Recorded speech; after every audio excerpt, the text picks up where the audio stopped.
Jangan sampai dikatakan Palestina bukan urusan kita. Ini kan masalah politik. Indonesia ya Indonesia, Palestina ya Palestina.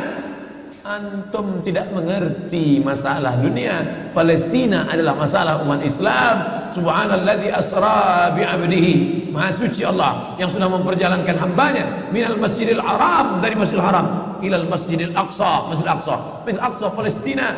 Kita yang tertulis dalam kitab suci kita bahwa kita punya ikatan emosional, kenapa kita tidak yakin itu? Bismillahirrahmanirrahim. Mereka meyakini akan turun Nabi terakhir, Mesias yang dijanjikan oleh Tuhan mereka. Tapi Mesias itu tidak mau turun sebelum dia melihat ada 5 perkara, ada 5 hal yang ditunggu, barulah Mesias itu turun. Dan mereka menyiapkan itu dengan persiapan yang sematang-matangnya. Yang pertama, Mesias baru mau turun kalau seluruh Yahudi kembali ke bumi yang dijanjikan. Dan mereka betul-betul kembali ke bumi yang dijanjikan itu. 1946 mereka berusaha sekuat mungkin bagaimana supaya kita bisa kembali. Yang penting balik kampung, yang penting kita balik ke negeri kita. Karena Mesias tidak mau turun kalau kita tidak bisa kembali. Berusaha sekuat tenaga, jumpai sultan-sultan Islam yang bisa dibeli. Tapi umat Islam tidak bisa dibeli. Iman mereka terlalu mahal untuk dibeli. Mereka sudah menjual nyawa mereka, diri mereka dalam kuasa Allah Subhanahu wa taala. Karena mereka yakin innallaha ashtara minal mu'minin. Allah sudah membeli dari orang mukminin amwalahum, harta mereka, wa anfusahum, nyawa mereka, bi anna lahumul jannah. Mereka sudah dibeli dengan surga. Nyawa yang ada dalam dirimu bukan milikmu, hartamu, mobilmu, rumahmu bukan punyamu. Itu semua punya Allah. Sudah lama dibeli Allah. Sebelum kau lahir ke dunia sudah dibeli Allah. Dibeli dengan apa? Dengan surga.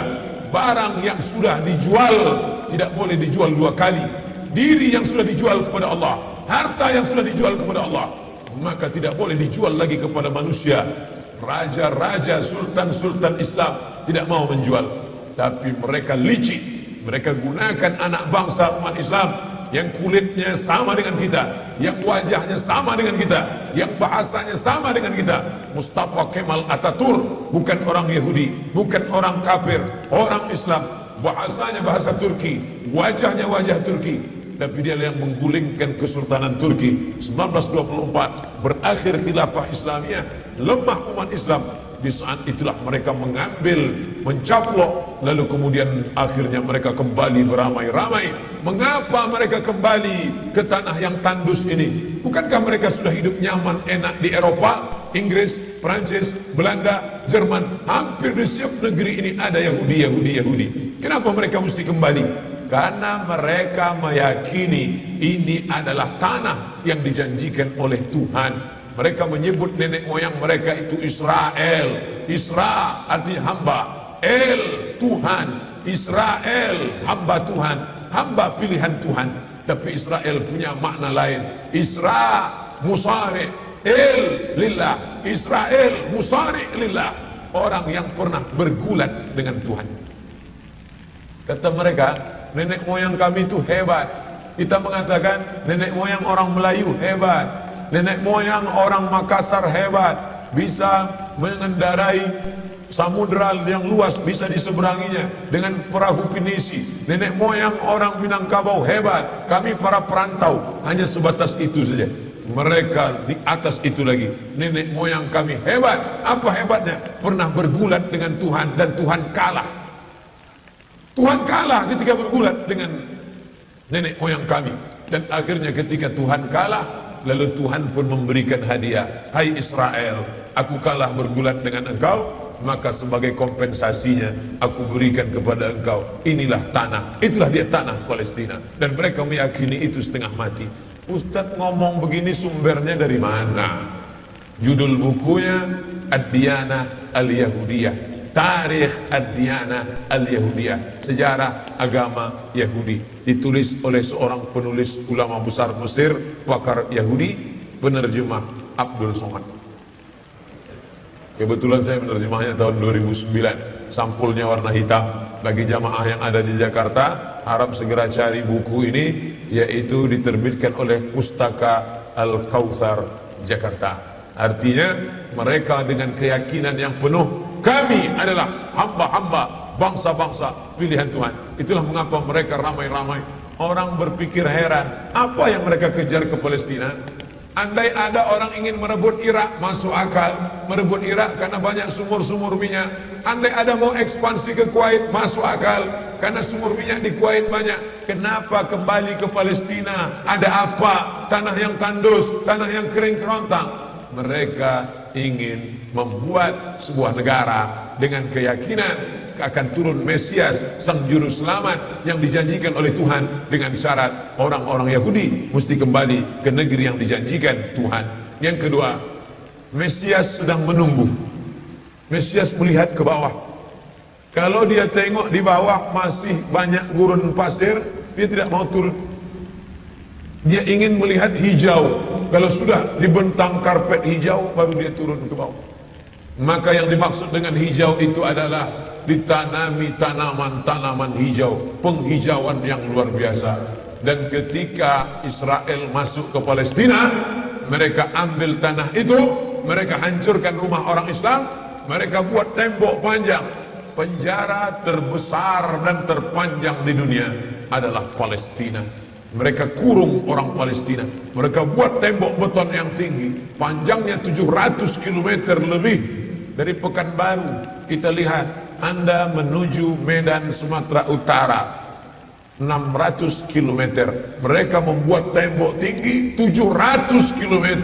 Bayangkan, umat Islam terisolir dan mereka tanami hijau-hijau. Makanya Allah berkuasa, Allah mau tunjukkan kuasa, lalu Allah buat tanaman hijau itu menyala. Dalam pokok yang hijau itu menyala beberapa bulan yang lalu. Heran orang, Allah mau menunjukkan kekuasaannya. Kalian tidak mau tolong Palestina, aku yang akan menolongnya. Tanaman yang hijau yang mereka tanam itu tiba-tiba terbakar. Tidak ada yang bisa mematikannya. Sampai-sampai reporter wartawan Amerika mengatakan, tidak ada yang bisa mematikan kebakaran ini kecuali Tuhan, karena Dia yang membakarnya. Bapak Ibu yang dimuliakan Allah SWT, tanaman apa yang mereka tanam? Persis yang dikatakan Nabi SAW, Syajaratul Gharqad, pohon gharqad, bentuknya seperti pinus, tinggi, memanjang. Lalu kemudian Bapak Ibu nanti tulis saja, yang ingin tahu bagaimana bentuk pohon gharqad, tulis saja www.google.com. Lalu tulis di sana alif lam ghain ra qaf dal al-gharqad, enter, muncul gambar pohon gharqad. HP saya tak bisa tulis Arab Pak Ustaz, belum masuk Islam. Cara mengislamkannya, Play Store, klik. Setelah buka Play Store, pilih Arabic Keyboard. Setelah keluar Arabic Keyboard, pilih Arabic Smart Keyboard. Smart Keyboard Arabic. Habis itu setupkan ke HP. 5 menit, geser, langsung berubah, bisa tulis Arab. Alif, lam, ghain, ra, qaf, dal. Enter, pilih image, muncul gambar pohon gharqad. Gimana? Sudah nampak? Tak keluar Pak Ustaz. Loh, kenapa? Paket tak ada. Sekarang mudah belajar. Dulu kami sekolah, ketika mau tahu gimana pohon sidir, kalau mau memandikan jenazah, ambil beberapa helai daun sidir, lalu digiling, dimasukkan ke air. Gimana pohon sidir Ustaz? Pohon sidir, kata Ustaz. Sekarang mudah saja, tinggal tulis sin dal ra, sidir, enter. Pohon bidara kata kita, enter image, nampak, oh ini gambarnya. Teknologi canggih memudahkan kita. Pohon gharqad kata Nabi, kalau bersembunyi dia di belakang pokok kayu akan berkata, ini Yahudi di belakangku, bunuhlah. Kalau bersembunyi dia di belakang batu akan berkata, ini ada Yahudi, bunuhlah. Tapi kata Nabi, ada satu pohon yang tidak mau menunjukkan dia. Ini pohon mereka, kata Nabi. Apa itu? Syajaratul Gharqad, pohon gharqad. Subhanallah, Masya Allah. Apa yang dikatakan Nabi dulu terwujud sekarang. Mereka tanam pohon gharqad ini sebanyak-banyaknya. Ketika saya sampai ke Rafah, Mesir, Palestina, Sampai perbatasan Mesir Palestina ada satu kota bernama Rafah. Rafah dibagi dua, Rafah Palestina, Rafah Mesir. Di tengah kota Rafah, di batas perbatasan, kawat duri panjang yang dipasang dengan voltase listrik bertegangan tinggi. Siapa saja yang menyentuhnya akan terbakar mati. Tak ada orang berani mendekat. Tapi kawat-kawat duri itu kita bisa melihat rumah-rumah saudara kita di Palestina dan nampak hijau. Lalu gaib penunjuk bertanya ke kami, coba tengok pohon yang hijau itu. Pohon apa itu? Pohon apa ya? Itulah pohon orqad yang dikatakan Nabi SAW. Mereka tanam sebanyak-banyaknya karena mereka meyakini bahwa Mesias akan mau turun kalau sudah dia tengok hijau. Seperti kita kalau pesawat mau mendarat di airport Sultan Syarif Qasim II Airport, Anda akan, ladies and gentlemen, all our passenger, para penumpang pesawat airlines, kita akan mendarat. Begitu kita melihat riau hijau, tapi hijaunya bukan pohon wortel, pohon botak sama pohon sawit. Begitu juga kalau kita mau mendarat di Batam, kita lihat hijau ke bawah. Begitu jugalah Mesias akan turun ke bawah kalau dia melihat sudah hijau semua. Karena mereka meyakini, amat sangat meyakini itu. Mereka menanam pohon wafat itu. 3. Kapan Mesias akan turun? Mesias akan turun kalau Babilonia dibantai terus. Makanya mereka punya program bantai Babilonia, hancurkan Babilonia. Kenapa mereka marah dengan Babilonia?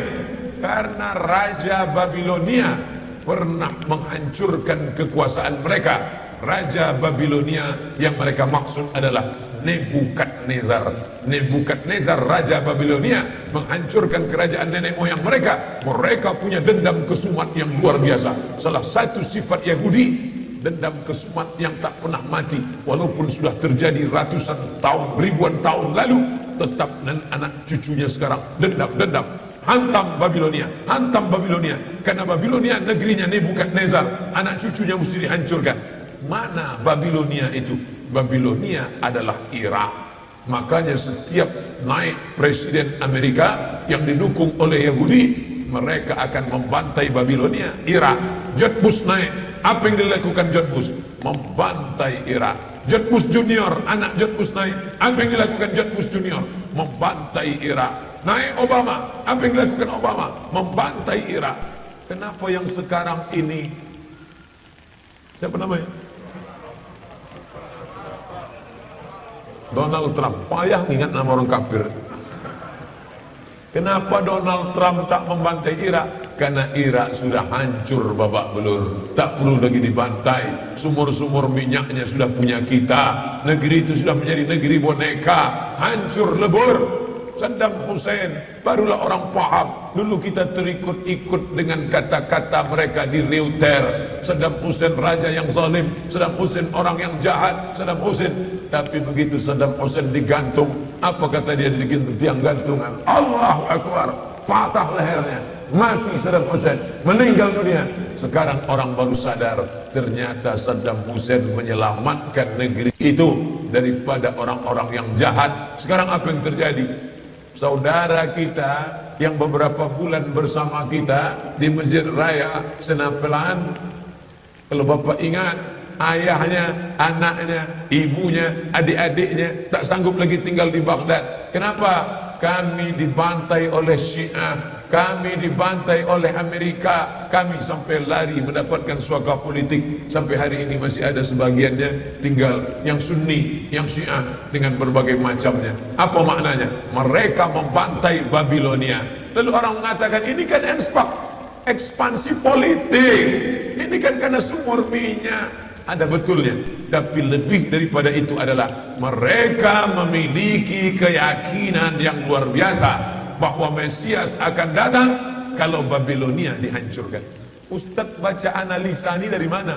Kami belajar buku ini 6 bulan di Al-Azhar, satu mata kuliah, dan saya paling suka mata kuliah ini karena mengaitkan antara ayat Al-Quran dan hadis Nabi. Kalau kita suka mata kuliah itu, kita ingat isinya, kita ingat orang yang mengajarnya. Saya masuk Al-Azhar 1958. Hari ini 2017, 19 tahun yang lalu. Kalau saya pejamkan mata saya, masih ingat saya Syekh Dr. Fargallah yang mengajarkan mata kuliah ini. Dengan semangat dulu dia di lokal mengatakan, anak-anakku sekalian, beginilah mereka akan menguasai umat Islam, negeri Palestina. Semangat Syekh Fargallah. Saya tak tahu apakah dia masih ada atau tidak, tapi pahala akan tetap mengalir baik beliau hidup maupun sudah meninggal dunia. Kenapa? Saya sampaikan kepada Bapak Ibu sampaikan kepada anak menantu, sahabat, kerabat, tetangga, mengerti keadaan kita zaman sekarang. Jangan sampai dikatakan Palestina bukan urusan kita. Ini kan masalah politik. Indonesia ya Indonesia, Palestina ya Palestina. Antum tidak mengerti masalah dunia. Palestina adalah masalah umat Islam. Subhanalladzi asra bi'abdihi. Maha suci Allah yang sudah memperjalankan hambanya minal masjidil haram, dari masjidil haram ilal masjidil aqsa, masjidil aqsa, masjidil aqsa Palestina. Kita yang tertulis dalam kitab suci kita bahwa kita punya ikatan emosional. Kenapa kita tidak yakin itu? Yahudi ajarannya dibuat-buat, ajarannya mitos, tapi mereka punya keyakinan yang luar biasa. Mereka rebut negeri itu, mereka kuasai, mereka hancurkan negeri musuh. Atas dasar apa? Keyakinan bahwa Mesias akan datang. Yang kelima, apa yang mereka lakukan untuk Palestina? Mereka meyakini ada Temple of King Solomon, tempel kuil King Solomon, Raja Sulaiman. Datang pula orang Indonesia latah, dikatakannya Sulaiman ini kerajaannya bukan di Palestina, di Yogyakarta, Sleman.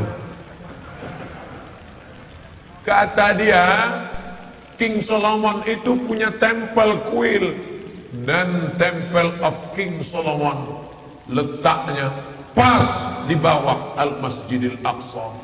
Apa maknanya? Mereka mengeruk setiap hari bulldozer, traktor, ekskavator, terus mengeruk keliling Masjidil Aqsa. Mereka ingin meruntuhkan Masjidil Aqsa. Tulis Temple of King Solomon, enter, pilih image, tampak gambar, replika. Inilah kerajaan Sulaiman yang ada di bawah Masjidil Aqsa.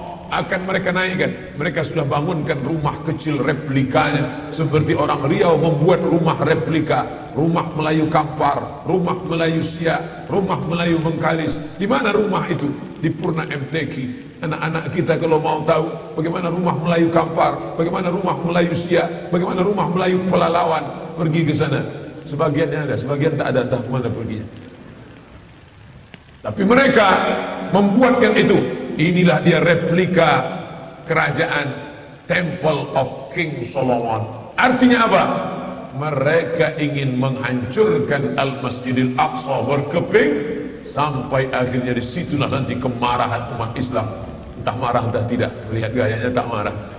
Mau kalian hancur-hancurkanlah. Banyak lagi urusan kami sibuk dengan ini. Tapi akan ada hamba-hamba Allah. La tazulu fi ummati ta'ifatun min ummati.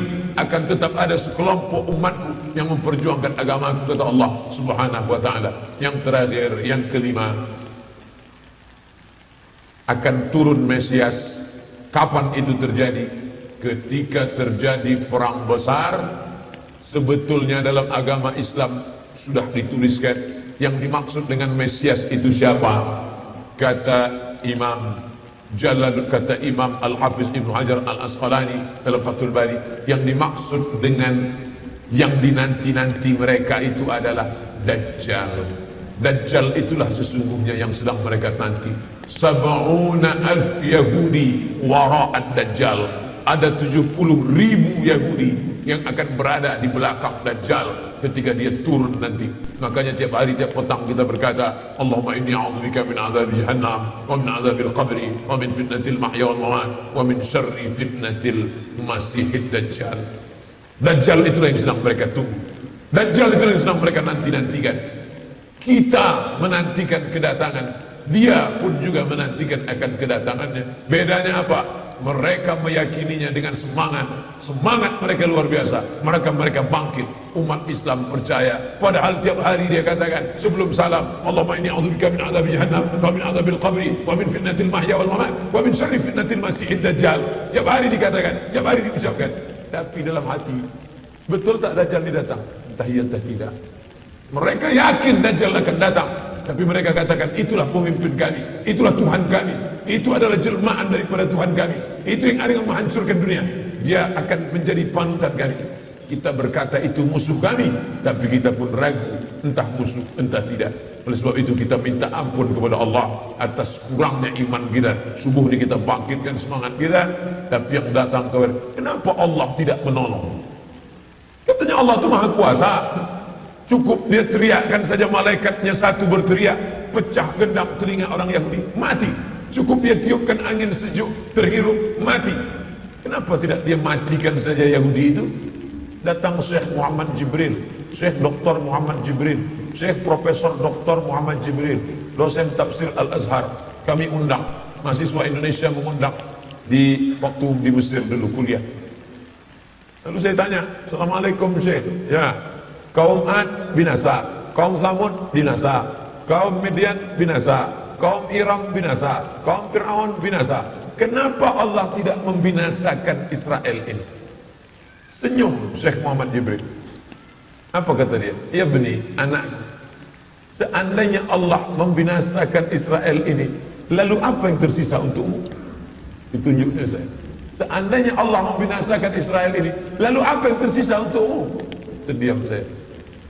Allah sengaja sisakan ini sebagai medan jihad kita menolong agama Allah Subhanahu wa ta'ala. Masjid An-Nur sudah berperan untuk menolong agama Allah dengan mendatangkan imam-imam dari Palestina.